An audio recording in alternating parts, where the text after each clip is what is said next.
সক্ষমতার ব্যাপারে তো প্রশ্ন আছেই, যেটা আমারও আছে, যে আদৌ তিনি প্রস্তুতি সম্পন্ন করতে পারবেন কিনা। বিশেষ করে আইন শৃঙ্খলা পরিস্থিতির যে অবস্থা, পুলিশ বাহিনীর যে অবস্থা, তার পুলিশ বাহিনীর যে ইন্টারনাল মোটিভেশনের যে অবস্থা, সেটা সবকিছু মিলে নির্বাচন অনুষ্ঠানের মতো প্রস্তুতি উনার আছে কিনা সেটা একটা প্রশ্নের বিষয়। কিন্তু আমি যেটা ব্যক্তিগতভাবে মনে করি যে প্রফেসর ইউনূস নির্বাচনের যেই ডেডলাইন দিয়েছেন এবং রাজনৈতিক দলগুলো যে ডেডলাইনটা মেনে নিয়েছে, সেই ডেডলাইনকে সামনে রেখেই আমাদের আগানো উচিত এবং সেটাই আমাদের লক্ষ্য হওয়া উচিত, যেন নির্বাচনটা নির্বিঘ্নে ফেব্রুয়ারির মধ্যেই সম্পন্ন হয়ে যায়। সেটা আমাদের সকলের চাওয়া উচিত। কিন্তু এটা আসলে করতে পারবেন কিনা এটা আমি জানি না। এটা কিভাবে এগোবে, সামনের দিনগুলোতে কিভাবে এই পরিস্থিতিটা অগ্রসর হবে, সেটার উপরে ডিপেন্ড করবে যে উনি আসলে এটা এগোতে পারবেন কিনা। প্রথম যে বিষয়টা নিয়ে ওনাকে নজর দিতে হবে সেটা হচ্ছে যে উনি কিভাবে নির্বাচনটা করবেন। আমার একটা প্রস্তাব ছিল নির্বাচন অনুষ্ঠানের জন্য, সেটা হচ্ছে যে নির্বাচন যদি আমি একই দিনে সারা দেশে করতে চাই, সেটা প্রবাবলি সম্ভব হবে না। আমি বলেছিলাম যে এটা ভাগ ভাগ করে ধাপে ধাপে তাহলে আমি আমার রিসোর্সটাকে, আমার আইন শৃঙ্খলা বাহিনীকে একটা জায়গায় মোবিলাইজ করতে পারতাম, প্রশাসনকে একটা জায়গায় মোবিলাইজ করতে পারতাম। আমি সেখানে সর্বাঙ্গ সুন্দরভাবে সেই নির্বাচনটা করে সিলগালা করে আমি ব্যালট বাক্সগুলো রেখে দিলাম, তারপরে আমি নেক্সট জায়গায় গেলাম। এইভাবে একটা দীর্ঘ সময় ধরে ইন্ডিয়াতে এভাবে ইলেকশন হয়, তাহলে হয় আমাদের নির্বাচনটাকে আমরা শান্তিপূর্ণভাবে এবং সুশৃঙ্খলভাবে সম্পন্ন হয়তো করতে পারবো। আমি জানি না এই পরিকল্পনা ওনারা নিচ্ছেন কিনা। আমি যদি ধারাবাহিকভাবে বিভিন্ন সেন্টারে এইভাবে নির্বাচন করে একটা নির্দিষ্ট সময় ধরে নির্বাচনটা সম্পন্ন করা যায়, কারণ আমাদের নাম্বার অফ সেন্টার আর আমার যে আইন শৃঙ্খলা রক্ষাকারী বাহিনীর সংখ্যা, এই দুইটা তো এক না। মানে তাহলে দেখা যাবে আমি একটা সেন্টারে হয়তো 2 জন বা 3 জন আইন শৃঙ্খলা রক্ষাকারী সমিতির সদস্যদেরকে দিতে পারবো। তাহলে তারা কি সেখানকার আইন শৃঙ্খলা রক্ষা করতে পারবে? এটা সম্ভব? এটা তো সম্ভব হবে না। এবং দাদা ধরেন বাস্তব অবস্থায় আমি যদি দেখি যে ইলেকশন কমিশন, মানে আমি তো দেখছি যে তারা ড্রোন কিনবেন নির্বাচন কেন্দ্র পর্যবেক্ষণের জন্য, তারা বডি ক্যাম কিনবেন, মানে খরচের ধান্দা। আর এটার কি হবে? আপনি ড্রোন দিয়ে দেখলেন আর কি, দেখে কি করবেন, কি হলো, আপনি বডি ক্যাম দিলেন আর কি, তারপরে কি, মানে এইটা তো ধরেন এখন যে অবস্থা। তো এটা নিয়ে আমার আসি, ইলিয়াস আপনি কি মনে করেন ডক্টর ইউনূসের এই নির্বাচনের সক্ষমতা বা নির্বাচন নিয়ে আপনি কি মনে করেন, পরিস্থিতি কি? কনক ভাই, ধরেন নির্বাচন নিয়ে এক একজন এক এক কথা বলে। আপনি নির্বাচন ছাড়া ডক্টর ইউনূস কি সারা জীবন থাকবে ক্ষমতায়? মানে এটা তো শেখ হাসিনা না, তাই না? এবং আমার মনে হয় না যে শেখ হাসিনার মতো করে গায়ের দেশে থাকার চেষ্টা করবে ডক্টর ইউনূসের। তো সেই ইচ্ছা নাই। অন্য কেউ ভবিষ্যতে চেষ্টা করবে, আমার মনে হয় এটা অদূর ভবিষ্যতে বাংলাদেশের ইতিহাসে আর সম্ভব না। বাংলাদেশের ইতিহাস অন্যভাবে লেখা হয়ে গিয়েছে এবং বাংলাদেশের মানুষ বুঝিয়ে দিয়েছে যে আমরা লড়াই করতে পারি। এই ধরনের লড়াই নিকট অতীতে পৃথিবীর, বাংলাদেশ তো বহু পরের কথা, পৃথিবীর ইতিহাসে কোথাও ঘটে নাই। একজন মানুষকে, আমি নিজে আমার কথা বলি, আমার বন্ধু হোক, আমার ভাই হোক, আর যেই হোক, আমার সামনে তার বুকে গুলি করছে আর আমি তাকে ধরে তারপরে নিয়ে আসবো, এই সাহস বোধহয় আমার হবে কিনা আমি জানি না। এইটা বাংলাদেশের মানুষ দেখিয়েছে।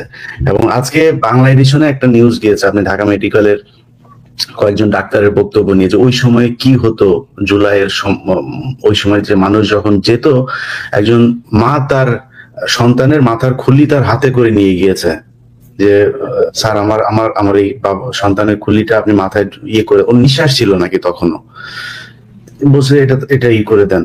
আর আরো বিভৎস সব ঘটনা তিনি ডাক্তার বলছিলেন, বাংলাদেশে আজকে নিউজে এসেছে। তো সেখান থেকে আবার ওই খাতাটা, আমার যে ভর্তির যে ইয়েটা থাকতো, এটা কি বলে, মানে লগবুক যেটা লগবুকটা সেটা রেজিস্টারটা আবার গোয়েন্দা সংস্থার লোকজনকে ডাক্তারদের কাছ থেকে নিয়ে এসেছেন, যে কারণে সঠিক তথ্যটা ডাক্তাররাও জানেন না যে কি পরিমাণে মানুষ মারা গিয়েছেন, আহত হয়েছেন। ইতিহাস তো 24কে এত ছোট করে দেখা, আমরা 71-এর সাথে মিলাইতে চাই না, কিন্তু 24কে যারা ছোট করে দেখে এইটাই বাংলাদেশের মুক্তি। ওই সময় আমাদের হাফ স্বাধীন হয়েছিল দেশ, এখন পূর্ণ স্বাধীনতা পেয়েছে আমরা 24-এর মাধ্যমে। ইন্টারাপ্ট করি ইলিয়াস, ইন্টারাপ্ট করি। আমরা 71-এর সাথে মিলাতে চাই না কেন? না 71-এর মানে ওটা গেলে অনেক তর্ক আসবে, যেহেতু এখানে ধরেন এই স্বাধীনতা যুদ্ধটাকে যেভাবে করা হয়েছে, ডক্টর ইউনূসও যদি চাইতো, গত 1 বছরে কি সম্ভব ছিল না দাদা যে আমাদের কতজন মানুষ মুক্তিযুদ্ধে অংশ নিয়েছিল, কতজন শহীদ হয়েছে, কতজন ধর্ষিত হয়েছে, কার আজকে না বললাম কার আব্বারা হচ্ছে পাকিস্তানি মিলিটারি, এটা তো আমাদের খুঁজে বার করা দরকার। পাকিস্তানি মিলিটারিদের ঘরে কাদের কাদের পয়দা হওয়া, এটা জানা দরকার না? এটা জানুক, আমাদের জানাক, আমরা চাই তো। মানে এটা হাসি তামাশার বিষয় না। 2 লক্ষ মা বোনের ইজ্জত, এটা বিশাল আকারের একটা অভিযোগ। আপনি সেটা করেন, খুঁজে বের করেন, আমরা তো চাই। তো সেটা তো সম্ভব না, আমি জানি না এটা আদৌ সম্ভব কিনা, করবে কিনা, কেউ তো করে না। ইলিয়াস, মানে আমার আগামী কালকে একটা বোমবাস্টিং এপিসোড আসবে মুক্তিযুদ্ধের নিহতের সংখ্যা নিয়ে। আমি এটা এখনই বলতে চাই না স্পয়লার দিয়ে। আমার বিশ্বাস এই ভিডিও দেখার পরে আমাদের অনেকের চোয়াল খুলে পড়ে যাবে আর কি। হ্যাঁ, এবং আমাদের সমস্ত রেকর্ডই আছে। হ্যাঁ, সমস্ত রেকর্ড আছে। এটা করা খুব জরুরি, এটা খুব করা জরুরি। আমি বাংলা এডিশনকেও বলেছি যে প্রতিটা জেলায় জেলায় গিয়ে এই পুরো খোঁজ নিয়ে আসতে, এবং যাদের কথা বলা হয়েছে যে যারা ধর্ষণ হয়েছে, তারপর অনেক মানুষ মারা গিয়েছে, ওগুলো আসলে কতটা সঠিক, কিভাবে ইতিহাসকে দূষিত করা হয়েছে, এই জিনিসগুলো আমার মনে হয় এই কাজগুলো করলে উঠে আসবে। যে কারণে বললাম যে ওই সময়টা না আসা পর্যন্ত আমরা 24-এর সাথে তুলনা করতে চাই না, কোনটা বড় কোনটা ছোট সেটা। আমার জন্য 24ই সব, আমার জন্য 24ই স্বাধীনতা, আমার জন্য 5 আগস্ট হচ্ছে বিজয় দিবস। তো এটা আমি মানতে চাই। এখন যারা দেখেছেন 71 তারা বলতে পারবেন কতটা যুদ্ধ হয়েছিল সারা দেশে।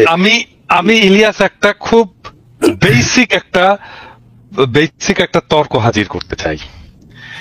মানে বাংলাদেশের মানুষ স্বাধীন হতে চায়, এটা যদি 1971-এর আকাঙ্ক্ষা হয়ে থাকে, তাহলে ইন্ডিয়া এসে আমাদেরকে স্বাধীন করে দিয়ে যেতে পারে কি? না, সেটা তো পারে, করে দিয়ে যেতে পারে। এক দেশ আরেক দেশকে সহযোগিতা করলে না, এক দেশ মানে আমাকে আরেকজন স্বাধীন করে দিয়ে যেতে পারে না। আমি বলছি যে তারা যদি সহায়তা দেয়, সামরিক সহযোগিতা দেয়, সেটা ঠিক আছে, কিন্তু তারা তো বলে না আমরা বাংলাদেশকে স্বাধীন করতে। তারা 15 আগস্টকে তারা এই কি বলে এই 16 ডিসেম্বর ইন্ডিয়া আমাকে স্বাধীন করে দিয়ে যদি যায়, সেটা স্বাধীনতা না। আমার খুবই মৌলিক একটা প্রশ্ন, ভারত যদি আমাকে স্বাধীন করে দিয়ে যায়, সেটা আমার স্বাধীনতা না? দাদা ওইটা আরো পিন পয়েন্টে বলতে পারেন যে আমাদের বিজয় দিবস 16 ডিসেম্বর, ওই দিন আমাদের দেশ স্বাধীন হলো। ওই 16 ডিসেম্বরের অনুষ্ঠানে আমার দেশের কে ছিল? একজনের নাম বলেন, ছিল না কেন? আমরা অন্য তর্কে চলে যাচ্ছি, কারণ এটা খুবই গুরুত্বপূর্ণ। এই তর্কগুলো আমাদের জানা দরকার, খুব গুরুত্বপূর্ণ। এটা নিয়ে আমরা হয়তো অন্যদিন আরো বিস্তারিত পরিসরে বসতে পারি প্রস্তুতি নিয়ে।